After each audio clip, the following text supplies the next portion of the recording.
Hello and welcome to 100% maths. हम कर रहे हैं क्लास 12th के लिए chapter number 4 that is determinants. तो लास्ट वीडियो में हमने कंप्लीट की थी एक्सरसाइज 4.5 और समझा था एडजॉइंट और इन्वर्स ऑफ अ मैट्रिक्स क्या क्या होते हैं। ठीक है, आज की वीडियो में बहुत इंपॉर्टेंट टॉपिक हम स्टार्ट करने जा रहे हैं that is application of determinants and matrices. अब हमने डिटर्मिनेंट्स पढ़ लिया, मैट्रिसेस पढ़ लिया, अब इसकी एप्लीकेशंस देखते हैं कि सिस्टम ऑफ लीनियर इक्वेशंस को सॉल्व करने में ये हमारी हेल्प कैसे करती हैं और उनकी कंसिस्टेंसी भी वहाँ से हम चेक कर सकते हैं। सो आज की वीडियो में पहले टॉपिक डिस्कस करेंगे और फिर करेंगे हम एक्सरसाइज 4.6 के क्वेश्चन नंबर 6 तक। तो बहुत इंपॉर्टेंट एक्सरसाइज भी है और टॉपिक भी है, सो वीडियो को एंड तक ज़रूर देखिएगा। आइए वीडियो स्टार्ट करते हैं। तो स्टार्ट करते हैं आज की वीडियो का topic that is applications of determinants and matrices. ठीक है, तो हम यहाँ पर इस सेक्शन में डिस्कस करेंगे applications of determinants and matrices. ठीक है, पहली application for solving the system of linear equations इन 2 और 3 वेरिएबल। एक तो सॉल्व करना सीखेंगे सिस्टम ऑफ लीनियर इक्वेशंस को डिटर्मिनेंट्स और मैट्रिसेस की हेल्प से। दूसरा चेक करेंगे consistency of the system of linear equations. तो यहाँ पर दो एप्लीकेशंस हम पढ़ने वाले हैं, सिस्टम ऑफ लीनियर इक्वेशंस को सॉल्व करना और दूसरा उनकी कंसिस्टेंसी को चेक करना। क्लियर है, ये पहला पॉइंट हो गया और ये दूसरा पॉइंट हो गया। अब दो तरह के सिस्टम होते हैं, कंसिस्टेंट सिस्टम और इनकंसिस्टेंट सिस्टम। कंसिस्टेंट वो होता है अगर उसका जो सोल्यूशन है वो एग्जिस्ट करता है, या वन सोल्यूशन या मोर सोल्यूशन एग्जिस्ट करता है, तो वो सिस्टम क्या है, कंसिस्टेंट है। और अगर कोई सोल्यूशन एग्जिस्ट नहीं करता है, ठीक है, तो वो सिस्टम ऑफ इक्वेशन जो है वो क्या है, इनकंसिस्टेंट है। ठीक है, इस चैप्टर में हम अपने आप को रिस्ट्रिक्ट करते हैं कि हमारे पास जितने भी सोल्यूशंस आते हैं वो यूनिक सोल्यूशंस ही आएंगे। ठीक है जी। अब solution of system of linear equation using inverse of a matrix, हमने पढ़ा है इन्वर्स ऑफ अ मैट्रिक्स।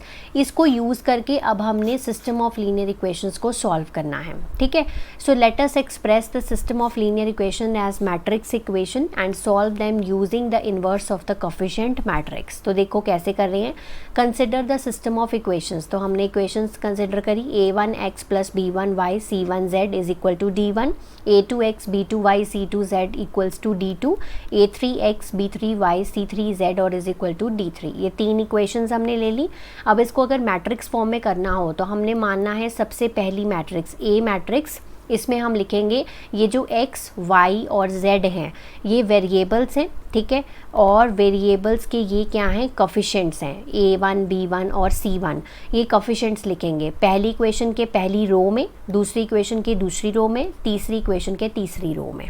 ठीक है जी, पहली बात होगी इनके क्या लिखने हैं, कोफिशिएंट्स लिखने हैं। कौन कौन से वेरिएबल के, x, y और z वेरिएबल के। ठीक है, और हमने x मैट्रिक्स को सपोज करना है x, y, z कर लिया। ठीक है, मतलब हमारे पास तीन वेरिएबल्स हो गए ना इसमें, x, y एंड z। और हमारी b मैट्रिक्स क्या आएगी, जो हमारी राइट साइड पे ये नंबर्स हैं d1, d2 and d3। Clear है, पहली बात। तीन मैट्रिसेस यहाँ पर लेनी है, A लेनी है, X लेनी है, B लेनी है। A में हम लिखेंगे जितनी भी इक्वेशंस हैं, जितने भी वेरिएबल्स हैं उसके कोफिशिएंट्स लिखेंगे। पहली रो में पहली इक्वेशन के, दूसरी रो में दूसरी इक्वेशन के, तीसरी रो में तीसरी इक्वेशन के। देन x, y, z तीन वेरिएबल्स हैं, इस तरह से इसको लिखेंगे। और B मैट्रिक्स में हम लिखेंगे जो राइट साइड पे हमारे पास यहाँ पर है। ठीक है, अब इस सिस्टम ऑफ इक्वेशंस को हम किस तरह से लिखेंगे, ax is equal to b। तो क्या करेंगे, ax is equal to b, इस तरह से इसको लिखेंगे। क्लियर। अब ax is equal to b, तो ये a मैट्रिक्स लिख ली, ये ax मैट्रिक्स हो गई is equal to b matrix हो गई। ठीक है जी।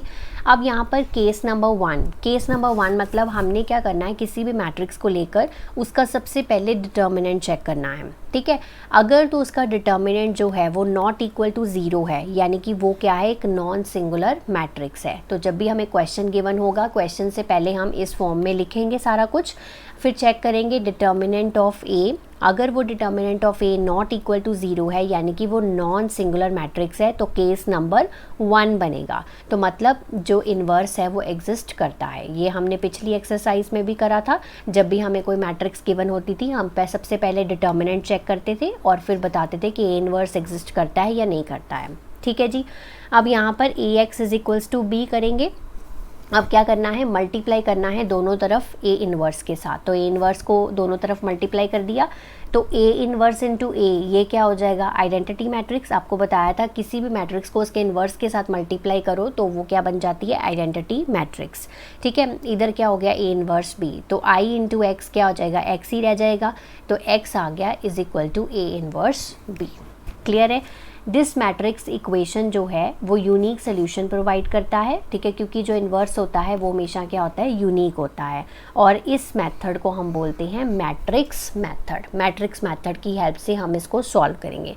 क्वेश्चन जब करेंगे तो क्लियर हो जाएगा। सिंपल सी बात है, जब आपको कोई भी दो इक्वेशंस गिवन हो उसको पहले ए, एक्स और बी की फॉर्म में लिख लेना है, फिर चेक करना है डिटर्मिनेंट ऑफ ए, अगर वो नॉट इक्वल टू 0 है तो ए इन्वर्स एग्जिस्ट करता है। सिंपल सा पॉइंट है। क्लियर। देन केस नंबर 2, अगर वहाँ पर डिटर्मिनेंट चेक करने के बाद आ गया 0, फिर क्या करेंगे, तो वो सिंगुलर मैट्रिक्स बन गई। तो उस केस में हम एडजॉइंट ए कैलकुलेट करेंगे, यानी कि ए मैट्रिक्स का एडजॉइंट कैलकुलेट करेंगे, उसको बी के साथ मल्टीप्लाई करेंगे, बी मैट्रिक्स के साथ। फिर चेक करेंगे कि अगर वो 0 नहीं है, मतलब 0 मैट्रिक्स नहीं है, तो वो सिस्टम ऑफ इक्वेशन सीधा बोल देंगे इनकंसिस्टेंट है, वहाँ पर कोई सोल्यूशन एग्जिस्ट नहीं करता है, अगर एडजॉइंट ए इंटू बी जो है वो 0 नहीं आता है। और अगर वो 0 आ जाता है तो वो डिपेंड करेगा कि वो कंसिस्टेंट है या इनकंसिस्टेंट है, कि इनफाइनाइटली मैनी सोल्यूशंस हैं तो कंसिस्टेंट है, अगर नो सोल्यूशन है तो फिर से क्या है, इनकंसिस्टेंट है। ठीक है, इसको मैं टेबल की फॉर्म में मैंने यहाँ पर बना दिया है, इसको सिंपल सा समझते हैं यहाँ से भी। ठीक है, ये देखो solution of system of equation, सबसे पहले क्या करना है, चेक डिटर्मिनेंट। डिटर्मिनेंट चेक करने के बाद अगर तो वो नॉट इक्वल टू 0 है तो वो क्या है, नॉन सिंगुलर मैट्रिक्स है। ठीक है, तो ए इन्वर्स क्या करता है, एग्जिस्ट करता है। ठीक है, तो इन्वर्स हम निकाल देंगे। केस नंबर 2 में अगर वो सिंगुलर मैट्रिक्स है, ठीक है, अगर वो सिंगुलर मैट्रिक्स है यानी कि डिटर्मिनेंट जो है वो 0 है, तो उस केस में हम कैलकुलेट करते हैं एडजॉइंट ए इंटू बी। फिर वो चेक करेंगी, अगर वो नॉट इक्वल टू 0 है तो इनकंसिस्टेंट सिस्टम है, तो मतलब सोल्यूशन एग्जिस्ट नहीं करता है, और अगर वो इक्वल टू 0 है तो वो कंसिस्टेंट या इनकंसिस्टेंट डिपेंड करेगा कि उसके कितने सोल्यूशंस हैं। अगर तो इनफाइनाइटली मैनी सोल्यूशंस हैं तो वो सिस्टम कंसिस्टेंट है, और अगर नो सोल्यूशन है तो वो सिस्टम जो है वो इनकंसिस्टेंट है। ये सारे जो कॉन्सेप्ट्स हैं जब आप क्वेश्चंस करोगे तो आपको बहुत अच्छे से क्लियर हो जाएंगे। तो नेक्स्ट चलते हैं अपनी एक्सरसाइज 4.6 पे। इसमें हम क्वेश्चन नंबर 6 तक यहाँ पर आज सॉल्व करेंगे इस वीडियो में। इसमें कंसिस्टेंसी बतानी है सिस्टम ऑफ इक्वेशंस की। तो पहला क्वेश्चन हम सॉल्व करते हैं, आपको पता चल जाएगा कैसे करना है, सिंपल सा आंसर है इसका। ठीक है, अब ए मैट्रिक्स हम मानेंगे यहाँ पर, तो ए मैट्रिक्स में हम लिखेंगे coefficients of this x and y. ठीक है, तो पहली इक्वेशन के कोफिशिएंट ऑफ एक्स क्या है 1 और कोफिशिएंट ऑफ वाई क्या है 2। ठीक है, और दूसरी इक्वेशन में कोफिशिएंट ऑफ एक्स क्या है 2 और कोफिशिएंट ऑफ वाई क्या है 3। ये मैट्रिक्स बन गई। और बी मैट्रिक्स क्या होती है, जो इधर राइट साइड पे नंबर होते हैं, सो 2 और 3 ये होगी बी मैट्रिक्स। क्लियर। हम सिर्फ फाइंड आउट करेंगे डिटर्मिनेंट ऑफ ए। ठीक है, डिटर्मिनेंट ऑफ ए कैसे फाइंड आउट करना है, 1 इंटू 3 माइनस 2 इंटू 2। ठीक है, सो ये आ गया हमारे पास 3 माइनस 4 माइनस 1, और माइनस 1 जो है वो 0 के इक्वल नहीं है, यानी कि जो हमारी ए है that is our non singular matrix. ठीक है, नॉन सिंगुलर मैट्रिक्स है और इसका क्या है, यूनिक सोल्यूशन है। ठीक है, हैज़ यूनिक सोल्यूशन, तो इन्वर्स इसका क्या करेगा, एग्जिस्ट करेगा, है ना। हम ये बोलते हैं कि डिटर्मिनेंट अगर 0 के इक्वल नहीं है तो इसका इन्वर्स जो है वो एग्जिस्ट करता है। तो हम लिखेंगे ए इन्वर्स एग्जिस्ट, तो जो सिस्टम है वो क्या है, कंसिस्टेंट सिस्टम है। ठीक है, तो ये आपको सिर्फ बताना है। क्लियर। नेक्स्ट क्वेश्चन नंबर 2, यहाँ पर ए मैट्रिक्स आ जाएगी हमारे पास, एक्स का कोफिशिएंट 2, वाई का कोफिशिएंट -1, देन सेकंड इक्वेशन में एक्स का कोफिशिएंट 1 और वाई का कोफिशिएंट भी आ जाएगा 1। हम कैलकुलेट करेंगे डिटर्मिनेंट ऑफ ए। ठीक है, 2 इंटू 1 माइनस 1 इंटू -1, ये हो गया। So 2 plus 1 into 1 1, so 3 is not equal to 0। फिर से यही लाइंस लिखेंगे हम कि ए नॉन सिंगुलर मैट्रिक्स है, यूनिक सोल्यूशन है, इन्वर्स एग्जिस्ट करता है, तो जो सिस्टम है वो क्या है, कंसिस्टेंट है। ठीक है, यही सारी 4 लाइनें हम यहाँ पर लिख के और नीचे लिख देंगे hence the system is consistent. Clear. Next is question number 3। इसमें हमारे पास ए मैट्रिक्स जो है वो क्या बनेगी, एक्स का कोफिशिएंट हो गया 1, वाई का कोफिशिएंट हो गया 3। नेक्स्ट इक्वेशन में एक्स का कोफिशिएंट 2, वाई का कोफिशिएंट हो गया 6, ठीक है, राइट। और बी मैट्रिक्स जो है वो यहाँ पर बनेगी 5 एंड 8। क्लियर है यहाँ पर। अब सबसे पहले हम determinant of A find out करेंगे, ठीक है। सो 1 इंटू 6 माइनस 2 इंटू 3, ठीक है। तो 6 माइनस 6 कितना हो गया, 0 हो गया, ठीक है। तो मतलब ये जो है यहाँ पर वो एक सिंगुलर मैट्रिक्स है। अब मैंने आपको बताया था केस नंबर 2 में अगर वो एक सिंगुलर मैट्रिक्स है तो हम यहाँ पर लिख लेते हैं वो ए जो है this is a singular matrix, क्योंकि उसका जो डिटर्मिनेंट है वो 0 के इक्वल आया है। अब हमें क्या कैलकुलेट करना है, so we have to calculate now, calculate adjoint A into B, ठीक है। Adjoint A into B find out करना है। सो हम सबसे पहले फाइंड आउट करेंगे अपना एडजॉइंट ए, ठीक है। तो एडजॉइंट ए कैसे फाइंड आउट करते हैं, इन दोनों को क्या करेंगे एक्सचेंज, ये शॉर्टकट मेथड है। इन दोनों को क्या कर दिया एक्सचेंज, और इन दोनों के क्या कर दिए साइंस को चेंज, -3 -2, ये एडजॉइंट ए आ गया। तो एडजॉइंट ए की मैट्रिक्स हम यहाँ पर लिख लेते हैं 6 -3 -2 एंड 1, और बी मैट्रिक्स हमारे पास है 5 एंड 8, ठीक है। मल्टीप्लिकेशन करेंगे first row with the first column, 6 5 30 -3 और 24 माइनस के 24, ठीक है। Then second row with the first column -2 5 minus का 10, 1 और 8, ये हो गया प्लस के 8, क्लियर। और ये आ गया 6 और ये आ गया माइनस का 2, ये मैट्रिक्स बन रही है। और ये जो है मैट्रिक्स नॉट इक्वल टू 0 है, ठीक है, नॉट इक्वल टू 0 है ना। देखो अब मैंने क्या बोला था, जब हमारा एडजॉइंट ए इंटू बी का आंसर 0 आएगा तब हमारा जो सिस्टम है वो क्या होगा, कंसिस्टेंट होगा, ठीक है। ठीक है, तो यहाँ पर 0 नहीं आ रहा है, ठीक है, तो यहाँ पर हम बोलेंगे कि ये जो सिस्टम ऑफ इक्वेशंस हैं वो हमारा इनकंसिस्टेंट है, क्लियर। नेक्स्ट चलते हैं अपने क्वेश्चन नंबर 4 पे। तो यहाँ पर हम अपनी ए मैट्रिक्स बनाएंगे, यहाँ पर 3/3 की बनेगी। तो एक्स का कोफिशिएंट हो गया 1, वाई का कोफिशिएंट हो गया 1, जेड का कोफिशिएंट हो गया 1। देन इसमें एक्स का कोफिशिएंट हो गया 2, देन इसका 3 हो गया, देन इसमें 2 हो गया, देन इसमें क्या हो गया ए, देन इसमें ए यहाँ पर भी और यहाँ पर भी 2a हो गया, ठीक है। और हमारे पास जो बी मैट्रिक्स बनेगी यहाँ पर वो बनेगी 1 2 एंड 4, क्लियर। अब सबसे पहले हम निकालेंगे डिटर्मिनेंट ऑफ ए, ठीक है।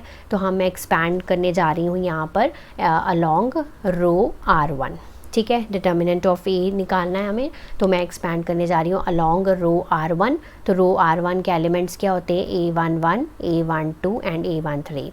इसको +1 से मल्टीप्लाई, इसको -1 से, और इसको +1 से मल्टीप्लाई। ये आपको बताया था ना, इसको अगर ऐड करके इवन आता है तो हम +1 से मल्टीप्लाई करेंगे, और अगर आता है ऑड तो हम -1 से मल्टीप्लाई करेंगे। सिंपल सा मेथड है। सो 1 इंटू, ठीक है, +1 से मल्टीप्लाई करेंगे, ठीक है। साथ में डिटर्मिनेंट ये किस रो में है, इस कॉलम में है, इसको छोड़ दो, बाकी लिख लो 3 2a 2a, ठीक है। देन एलिमेंट, सेकंड वाला एलिमेंट है हमारे पास यहाँ पर 1, ठीक है। उसको -1 के साथ मल्टीप्लाई करेंगे, ठीक है, ये आ गया। ये इस रो में है, इस कॉलम में है, ठीक है, तो बाकी लिख लो 2 2a 2a, ठीक है। देन लास्ट एलिमेंट है हमारे पास 1, राइट, लास्ट एलिमेंट है हमारे पास 1, और इसको हमने +1 के साथ मल्टीप्लाई करना है, और ये इस रो में है और इस कॉलम में है। सो 2 3a, ठीक है। अब इसको सॉल्व कर लो। डिटर्मिनेंट्स 3 × 2a 6a, ठीक है, माइनस का 2a, ठीक है। ये हो गया हमारे पास माइनस का 1, और साथ में 2 × 2 4a -2a, then 1 2a minus 3a 2a minus 3a। इसको सॉल्व करो, 6a -4 2a 4a हो गया, माइनस का 1 2a, प्लस का 1 माइनस का a, ठीक है। तो ये आ गया 4a -2a -a, ठीक है। 4a -3a कितना हो गया a। अब यहाँ पर ये डिपेंड करेगा कि a की वैल्यू कैसी है। तो हम यहाँ पर केस नंबर 1 लेंगे कि अगर हमारे पास a की वैल्यू जो है वो नॉट इक्वल टू 0 है, नॉट इक्वल टू 0 है, यानी कि जो डिटर्मिनेंट है वो यहाँ पर नॉट इक्वल टू 0 होगा, तो हम क्या बोल सकते हैं कि ये सिस्टम क्या है, कंसिस्टेंट सिस्टम है, ठीक है। पर अगर केस नंबर 2 लेते हैं, ठीक है, केस नंबर 2 लेते हैं कि अगर ए की वैल्यू जो है वो 0 है, ठीक है। अब हम क्या करते हैं, 0 जो वैल्यू है वो किसी एक इक्वेशन में पुट करके देख रहे हैं, ठीक है। ए की वैल्यू जो 0 है वो इस इक्वेशन में पुट करके देखी मैंने। यहाँ पर देखो ये भी 0 हो गया, ये भी 0 हो गया, ये भी 0 हो गया, और राइट हैंड साइड पे क्या है 4 है, क्यों, तो क्या 0 4 के इक्वल है, ठीक है। तो मैंने क्या किया है, put A is equal to 0 in equation number 3, ठीक है। तो यहाँ पर 0 आ रहा है लेफ्ट हैंड साइड पे और 4 बन रहा है राइट हैंड साइड पे, जो कि क्या है, इक्वल नहीं है। तो ये जो केस है वो यहाँ पर पॉसिबल ही नहीं है कि किसी भी हालत में ए की वैल्यू 0 नहीं हो सकती है। तो हमारा जो ये सिस्टम है वो क्या है, कंसिस्टेंट सिस्टम है। यहाँ पर ए की वैल्यू 0 नहीं होगी तो इसका डिटर्मिनेंट 0 नहीं आएगा। तो मतलब ये जो सिस्टम ऑफ इक्वेशंस है ये क्या है, कंसिस्टेंट सिस्टम है। नेक्स्ट इज क्वेश्चन नंबर 5, ठीक है। तो क्वेश्चन नंबर 5 में सबसे पहले हम लिखते हैं यहाँ पर ए मैट्रिक्स अपनी, सो 3 -1 -2 देन 0, क्योंकि x है नहीं यहाँ पर तो 0 कोफिशिएंट है, 2 हो गया, -1 हो गया, देन 3 -5 एंड yz है नहीं तो 0 हो गया। सो बी मैट्रिक्स आ गई आपके पास 2 -1 एंड 3, ठीक है जी। अब यहाँ पर ए मैट्रिक्स और बी मैट्रिक्स हमने लिख ली है, तो सबसे पहले डिटर्मिनेंट ऑफ ए चेक करेंगे, ठीक है। डिटर्मिनेंट ऑफ ए कैसे चेक करेंगे, मैं एक्सपैंड करने जा रही हूँ अलॉन्ग रो R2, ठीक है। रो R2 के एलिमेंट्स कौन कौन से होते हैं, ये मेरा A21 हो गया, A22 हो गया, ठीक है, A21 A22 A21 A22 और A23, ये हमारे रो R2 के एलिमेंट्स होते हैं। तो इसको मैं मल्टीप्लाई करूँगी -1 के साथ, इसको +1 के साथ और इसको -1 के साथ, ठीक है। तो सबसे पहला तो 0 ही हो गया, इसको करने की ज़रूरत ही नहीं है। दूसरा एलिमेंट क्या है, 2 है, इसको मैं +1 के साथ मल्टीप्लाई करूँगी तो ये इस रो में है, इस कॉलम में है। बाकी डिटर्मिनेंट के अंदर लिखेंगे 3 3 -2 एंड 0। और लास्ट वाला हमारे पास है -1 एलिमेंट है, इसको -1 के साथ मल्टीप्लाई करेंगे, ठीक है। तो किस रो में है, ये इस कॉलम में है और इस रो में है। सो बाकी डिटर्मिनेंट के अंदर लिखेंगे 3 -1 3 -5। सॉल्व करो डिटर्मिनेंट 0 + 2, ठीक है। इसको सॉल्व करो 3 - 0 हमारे पास 0 हो गया, माइनस और ये 3 × -2 माइनस का 6, ठीक है, प्लस -1 × 1 1 हो गया, 3 × -5 माइनस का 15 और -3, ठीक है। तो 0 + 2 × 6 + 1 × -15 + 3, ये हो गया माइनस का 12, ये हो गया 12 - 12 = 0। तो देखो जी यहाँ पर डिटर्मिनेंट जो है वो यहाँ पर आ गया 0। तो अब हमें क्या कैलकुलेट करना पड़ेगा, अब हमें कैलकुलेट करना पड़ेगा एडजॉइंट ए × बी। तो उसके लिए एडजॉइंट ए फाइंड आउट करना होगा। एडजॉइंट के लिए हमें माइनर्स और कोफैक्टर्स फाइंड आउट करने पड़ते हैं, ठीक है। तो सबसे पहले हम माइनर्स फाइंड आउट करेंगे।